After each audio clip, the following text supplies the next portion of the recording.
Welcome to the Our State Book Club podcast. I'm your host, New York Times bestselling author and North Carolina native Wiley Cash. In today's episode, we travel east to Carrboro to talk with writer Georgann Eubanks about a decades-long career that has found her traversing North Carolina, writing about its culture and its people. Although she was born and raised in Georgia, I can think of no other North Carolina author who has done more to remind us all what makes this state, its people, and its history so special.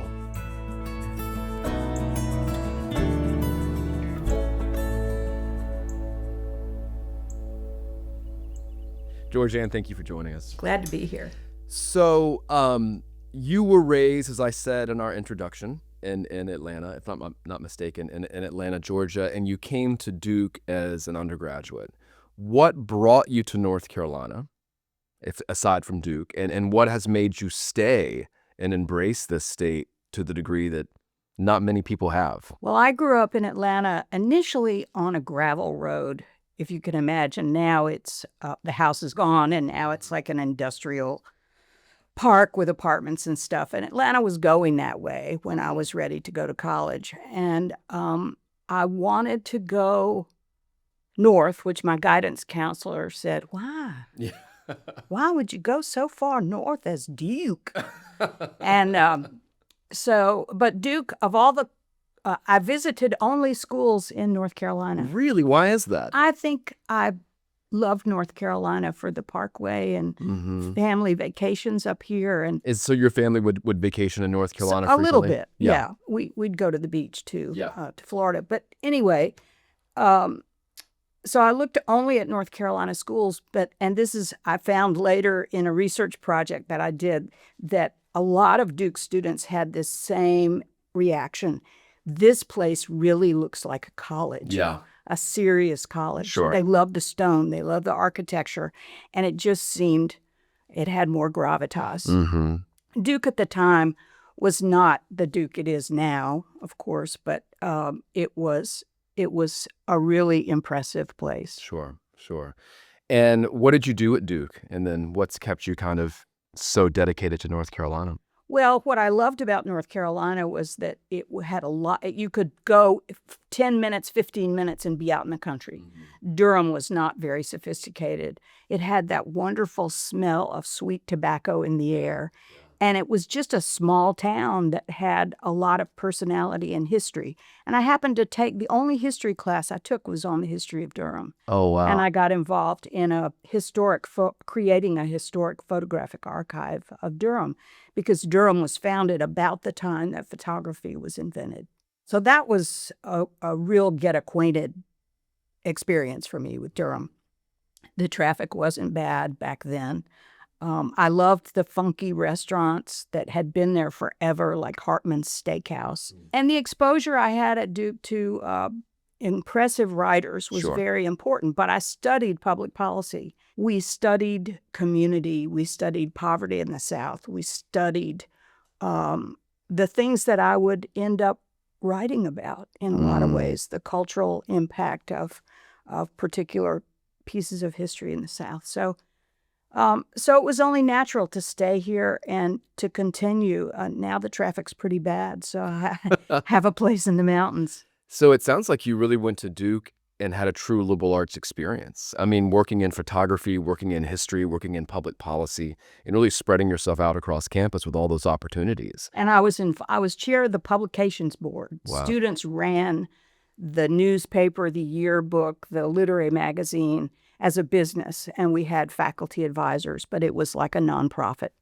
So whenever I think of your work, I think of you very often in relation to the writers you've written about in the Literary Trail series, and we'll talk about that in a moment. But you've also dedicated so much of your career to working with new writers or beginning writers or aspirational writers. You did the Duke Writers Workshop for, 20 years? And then the Table Rock Writers Workshop. What is this drive you have or this interest you have in kindling these hopes and aspirations of writers? And how has that served you, and how do you feel like you've been of service to others? Well, one of my mentors at Duke Continuing Studies always said, we teach best what we need to learn the most. Well said. That's true. And That's true. so for me, all those years of teaching was learning about the craft and learning to talk about the craft. Yeah. And I think teaching myself by repeating myself a lot. And then finally having an opportunity to grow as a writer by this series of books, The Literary Trail. So because I had met so many writers and was involved in the founding of the Writers Network, it was kind of natural to just keep going with that community. Sure. And one thing I love about North Carolina is the ethos of generosity among writers that we have. And I've written about that. Doris Betts was my only fiction teacher. I didn't take any creative writing classes at Duke, but I went to the Duke Writers Workshop and studied with Doris Betts. And that week was worth a lifetime. Sure. Doris Betts came up. I'm trying to think which order we're going in, but in May we talked with Bland Simpson, and Doris Betts had such an influence on him when he joined the faculty at Chapel Hill. And I feel like the generosity of North Carolina writers, and beyond that, just the collegiality, and at least in my experience, the lack of drama amongst the writers. When I moved back to North Carolina, I'd been living away for 10 years. My first novel had come out, and I didn't write it living in Of course, I wrote about North Carolina, but I didn't write it living in North Carolina. And I thought, what's it going to be like when I go home? I don't know any of these people. How are they going to... And people could not have been nicer. I mean, people that I worshipped were nice to me, in ways that I never imagined them being. And I'd certainly think of you among those. I remember the first time I met you and Donna was at the Ashe County Literary Festival, and I was like, I've got her books, and she's written about these authors and the places they lived. And I just remember so clearly that sense of warmth and belonging, So tell us about some of the writers you've worked with and some of the experiences you've had at Table Rock and that program, which is still ongoing. Yeah. Well, we have learned, when I took over the Duke Writers Workshop, it was a very busy, writer-packed week that had so much going on. I think it was frustrating in some ways to folks to try to get it all. Yeah. So we kind of trimmed it down to a pretty small faculty back then, maybe 5 instructors trying to cover different genres. People who definitely would present as to students that I'm just like you. I have to write another book now, and though I've published a book, that doesn't mean the next book is going to be a piece of cake. Yeah. I suffer all the fears of beginning writers. And so people who understood the idea of being sort of on an equal footing with their students. We are a family, and, few people rotate in and out, but the way that I have always selected faculty, and I've made some mistakes over the years, but people who really will be generous, and they are, and they are family. And I have people that rotate in and substitute, when somebody has to drop out at the last minute. I've been able to find somebody who would say yes and come fill in. We'll be right back with writer Georgann Eubanks after this break.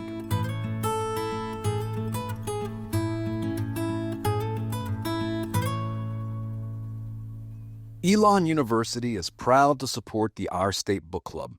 In the same way great authors bring North Carolina stories to life, Elon is committed to fostering knowledge, creativity, and lifelong learning across our state. Discover how Elon University shapes thoughtful leaders at www.elon.edu.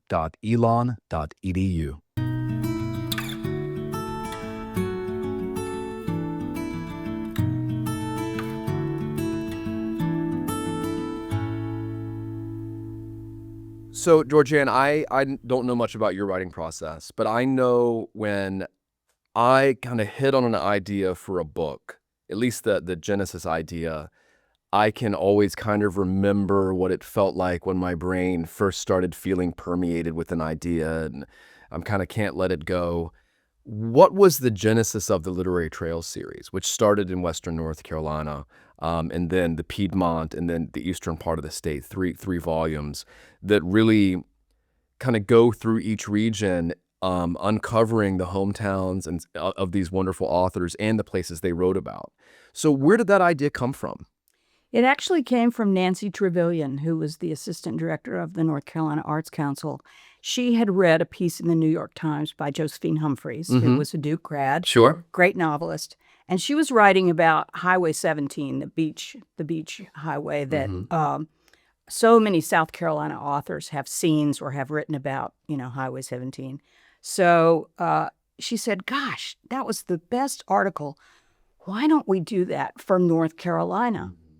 Would you be interested in doing that, Georgann? And I thought about it, and I realized that a single book couldn't possibly do justice to 400 years of writers, coming to this state. And of course, the celebrity writers who have spent time here writing, who are not North Carolinians.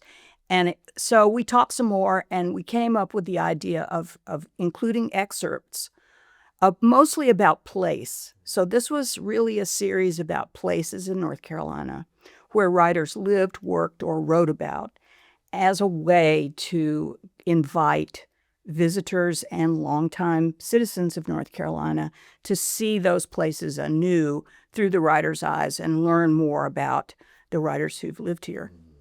Well, this was before GPS. Okay. We did have one of those screens, but most of the time when we were trying to get somewhere, we would be just a little car going and there's no road. Yeah. And we don't know where we are, especially in the mountains. That's Sure, where it yes, started. yeah. And we had maps in the back seat, and we had a raft of books with Post-it notes with the excerpts. So we were really trying to find some of these places that had been written about. And we invited readers to go sit there and read this poem, and have the experience. So the mountain book is the longest one because I wasn't tired yet. And I was very thorough, and I included writers who weren't heralded, but who knew a place and loved a place. There's a poem about Grandfather Mountain and the wisps of scarves, clouds around the mountain by a poet who, was not a household word name. But anyway, we had a great time doing that, and it took, I think, about 3 years before it came out, and then we kind of had a pattern. And so then we did the Piedmont, and then finally Eastern North Carolina. And the interesting thing was, in the mountains, we did get lost a lot, and we were on these back roads. Well, in the East, we had to get around a lot of water. Sure. So there was also that factor of how to make a good tour that people could actually take. And then in the Piedmont, you're just dealing with traffic, right? Yeah, exactly. Do you remember early on in the first book, the Literary Trails of Western North Carolina, was there, there's big authors that we all know, John Ely, more people should know John Ely, Wilma Dykeman, Thomas Wolfe. Was there an author that you knew but maybe going there got you back in touch with something about their work that you really loved? Wow. Well, what was interesting to me was actually learning and finding out about writers who were not from North Carolina, who had come to the interesting, mountains yeah. as tourists. So the whole story of F. Scott Fitzgerald at the Grove Park Inn, Hemingway hunting in Tryon, I didn't know and that story. staying Yeah. in this swayback cabin that's still there, and trying to imagine, those people navigating North Carolina back in the Gilded Age in some cases. That was really fun. I think I got to appreciate Carl Sandburg, for example, more than I had, and of course he lived, in North Carolina. Yes, for years, yeah. For years, for a third of his writing career, actually. That's incredible. Yeah. That's incredible. Yeah, because he could have gone anywhere, and he came to Well, it was about his wife. Flat Rock. It was about the goats. Yeah, It was about the weather. yeah. They were living in Michigan, and they were getting older, and feeding goats in the snow was not fun. So Yeah. they found a place. We are going to close with a top five. We are doing our top five, and I would like you to share your top five literary towns. I think there's nobody better in North Carolina to share, your ideas about literary towns? Well, there are obvious choices like Weymouth and Southern Pines, where James Boyd lived and Fitzgerald visited, and Paul Green was friends with James Boyd, and you can go there and see Sam Reagan's hat. And I sat with Sam at that table, and he told the stories of writers who came to visit, Faulkner, etc. But one of the visitors was Carl Sandburg, and I think Carl Sandburg's house is one of the most interesting literary destinations.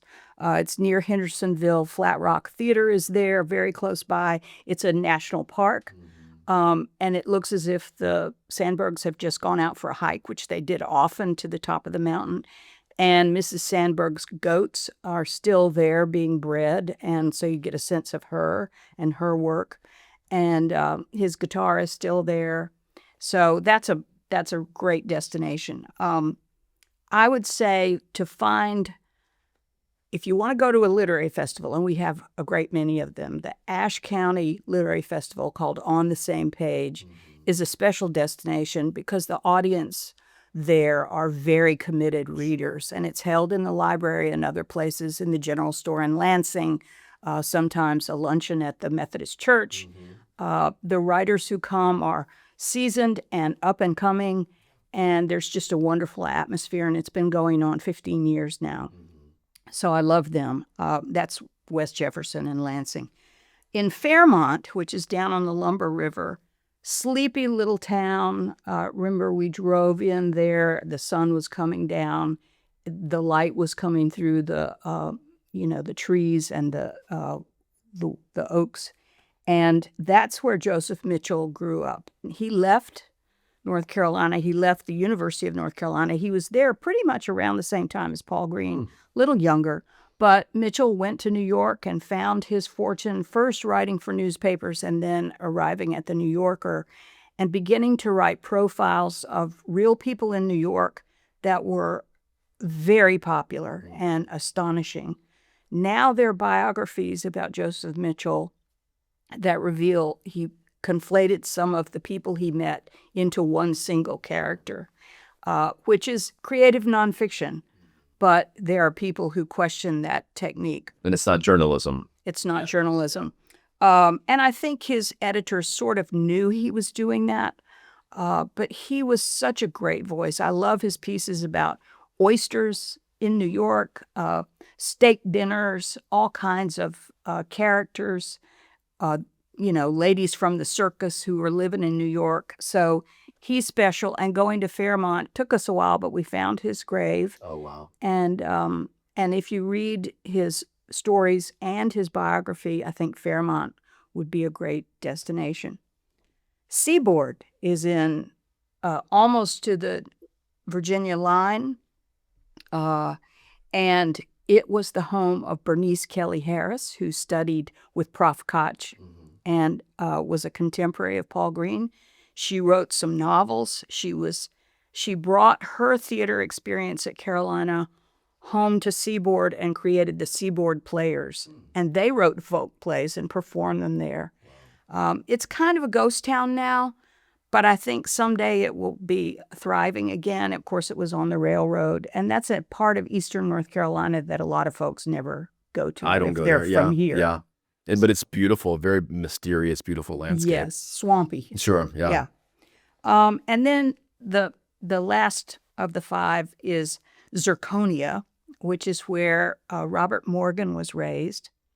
And when we were doing literary trails, we read a non-fiction, I guess it was a short story that he wrote, or maybe it was nonfiction, but anyway, it was about a young man taking his date to go parking and finding this pinnacle and being able to watch the lights twinkle and sit there and, go parking.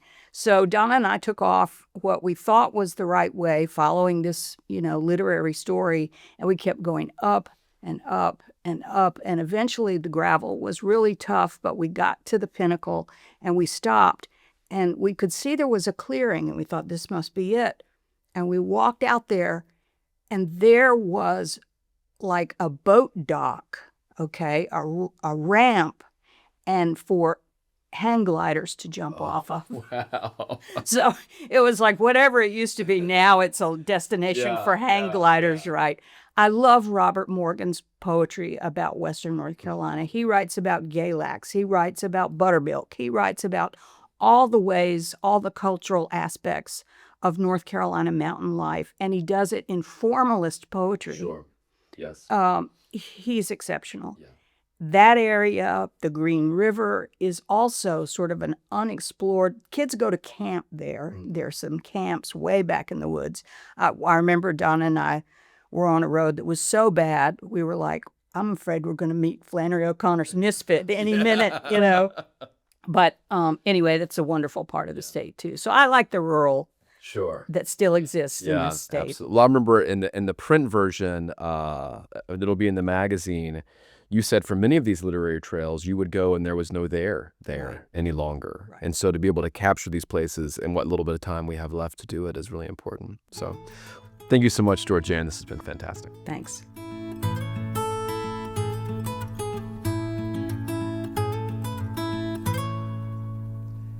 Elon University believes in the power of stories to engage and inspire our community.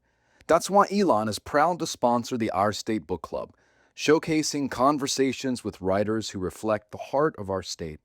Learn how Elon University is igniting discovery and dialogue in North Carolina at www.elon.edu. From day one at Elon University, you're empowered. Engaged learning, meaningful mentorship, celebrated individuality. Transform your potential into purpose and become a leader the world needs at Elon University.